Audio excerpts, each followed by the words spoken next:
एक बार की बात है, हिमालय की तलहटी में बसे एक छोटे से गांव के पास एक प्राचीन बौद्ध मठ था। इस मठ में कई साधु और भिक्षु रहते थे जो अपने जीवन को ध्यान, साधना और शिक्षा में व्यतीत करते थे। इसी मठ में एक युवा भिक्षु रहता था जिसका नाम था बोधिसत्व। बोधिसत्व अपनी योग्यता और साधना के लिए पूरे मठ में प्रसिद्ध था। लेकिन उसके बारे में एक बात और थी जो उसे और भी खास बनाती थी। वह कभी बीमार नहीं पड़ता था। मठ के अन्य भिक्षु कभी-कभी छोटी-मोटी बीमारियों से जूझते थे, जैसे सर्दी, खांसी, परंतु बोधिसत्व को हमेशा स्वस्थ और तंदुरुस्त देखकर सभी भिक्षु और गांव के लोग हैरान थे। धीरे-धीरे उसकी ये विशेषता पूरे इलाके में चर्चा का विषय बन गई। बोधिसत्व का रहस्य मठ के अन्य भिक्षुओं और गांव वालों के मन में ये सवाल था कि आखिर बोधिसत्व हमेशा स्वस्थ कैसे रहता है?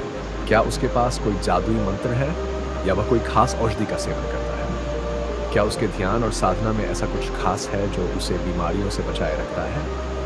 एक दिन मठ के सबसे वृद्ध भिक्षु ने बोधिसत्व से सीधे-सीधे पूछ ही लिया, बोधिसत्व, हम सभी आश्चर्य में हैं कि तुम हमेशा स्वस्थ कैसे रहते हो। हम भी जानना चाहते हैं कि तुम ऐसा क्या करते हो जो कभी बीमार नहीं होते। क्या तुम हमें इसका रहस्य बता सकते हो?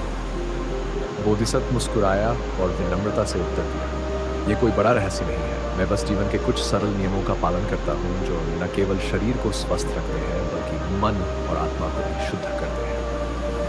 पहला नियम, संयमित आहार। बोधिसत्व ने सबसे पहले अपने आहार के बारे में बताया। उसने कहा, हमारा शरीर एक यंत्र की तरह है।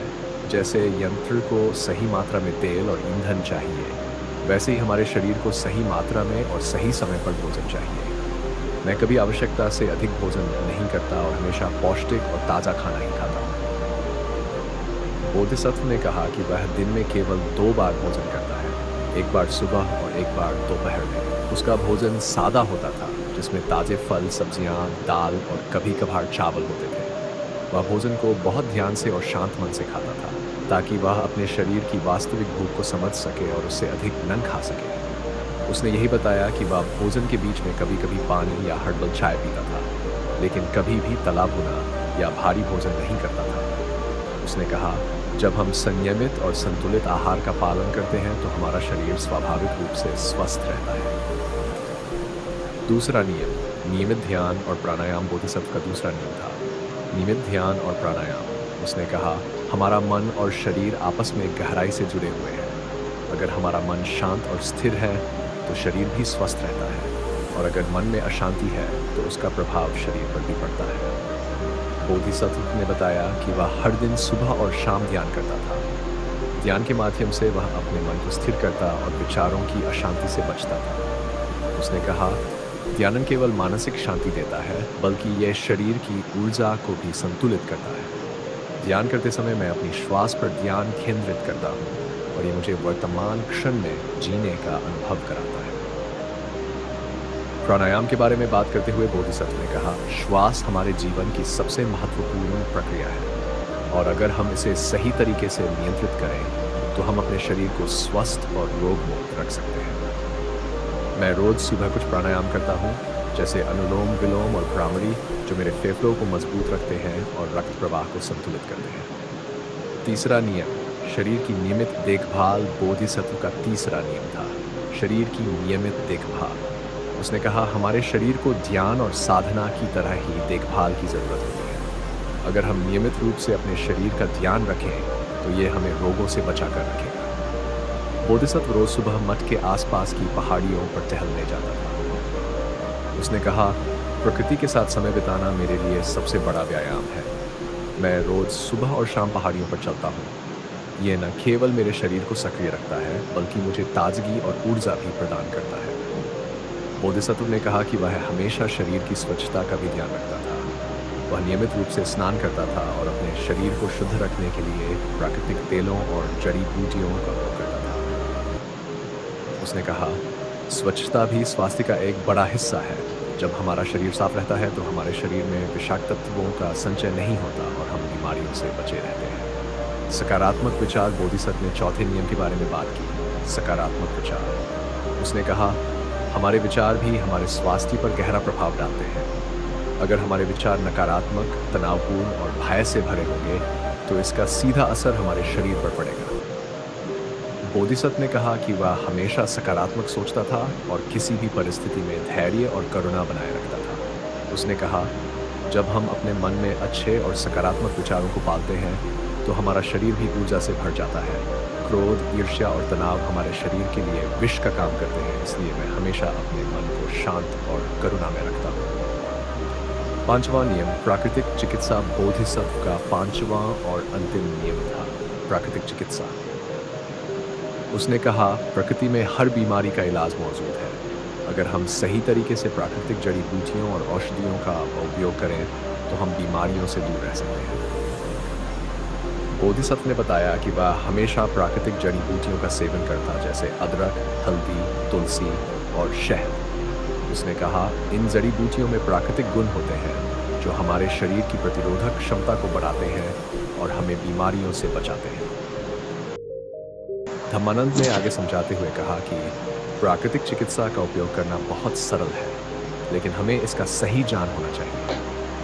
प्रकृति हमारे शरीर की हर समस्या का समाधान प्रदान करती है। हमें बस ये जानना चाहिए कि किस बीमारी में किस औषधि का उपयोग करना है। उसने कहा, जड़ी बूटियों का छान और उनका सही उपयोग। धम्मानंद के मठ में ही एक बगीचा था, जहाँ कई प्रकार की औषधीय पौधे उगाए जाते थे। उसने बताया कि बचपन से ही उसे औषधीय जड़ी बूटियों का ज्ञान अपने गुरुओं से प्राप्त हुआ था। उनके पास गांव के लोग छोटी छोटी स्वास्थ्य समस्याओं के लिए आते थे और धम्मानंद उन्हें सरल उपाय बताते थे, जैसे तुलसी और अदरक की चाय। ये चाय शरीर की प्रतिरोधक क्षमता को बढ़ाने के लिए सबसे सरल और प्रभावी उपाय थी। धम्मानंद ने बताया, मैं हर सुबह तुलसी और अदरक की चाय पीता हूँ। ये मेरे शरीर को सर्दी, खांसी सी बीमारियों से बचाए रखता है। तुलसी एक शक्तिशाली जड़ी बूटी है जो शरीर को जीवाणुओं और विषाणुओं से लड़ने की ताकत देती है।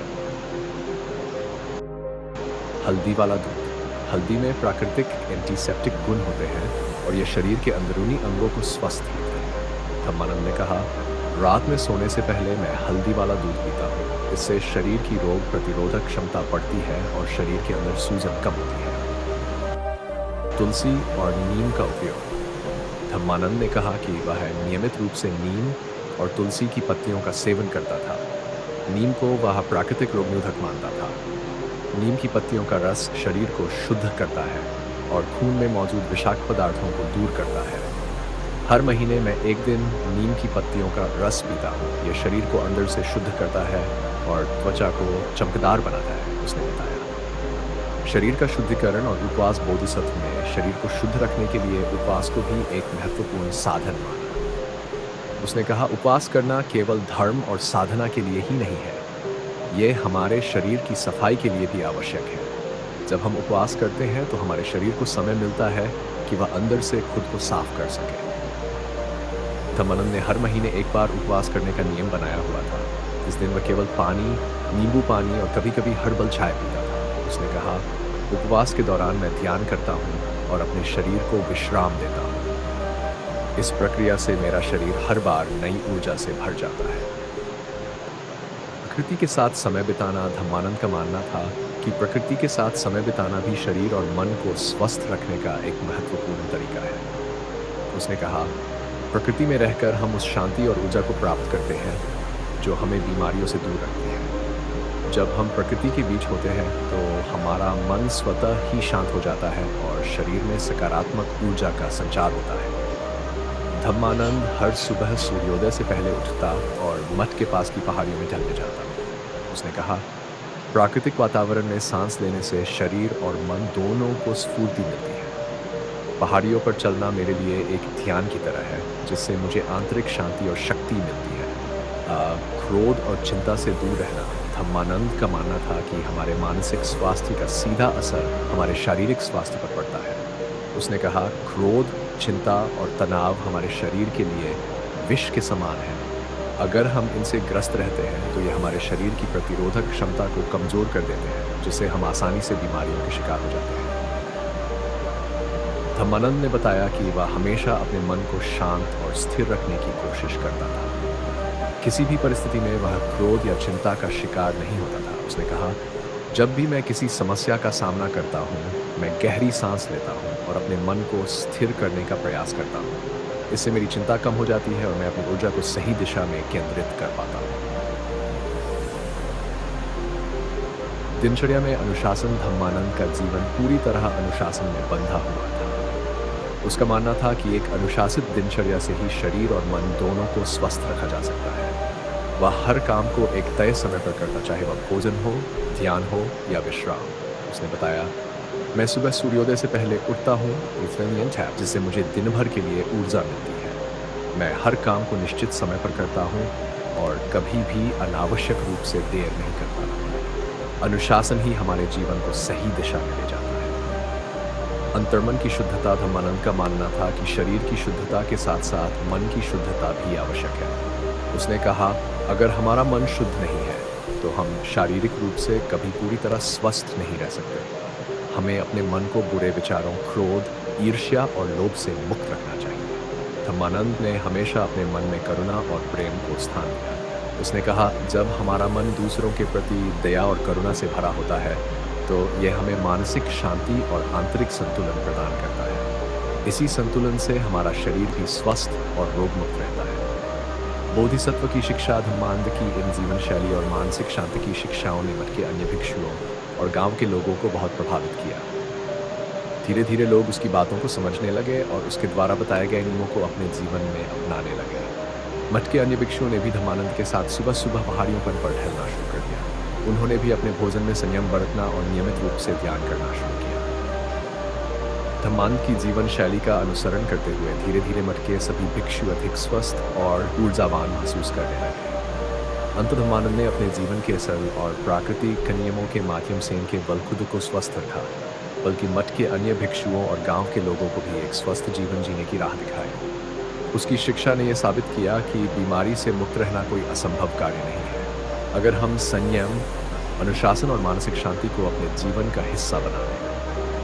धम्मानंद का जीवन एक उदाहरण था कि साधारण और प्राकृतिक तरीके से भी हम बीमारियों से दूर रह सकते हैं। वह अपने जीवन के अंत तक स्वस्थ और तंदुरुस्त रहा और उसकी शिक्षाएं आज भी मठ के भिक्षुओं और गांव के लोगों के बीच जीवित हैं।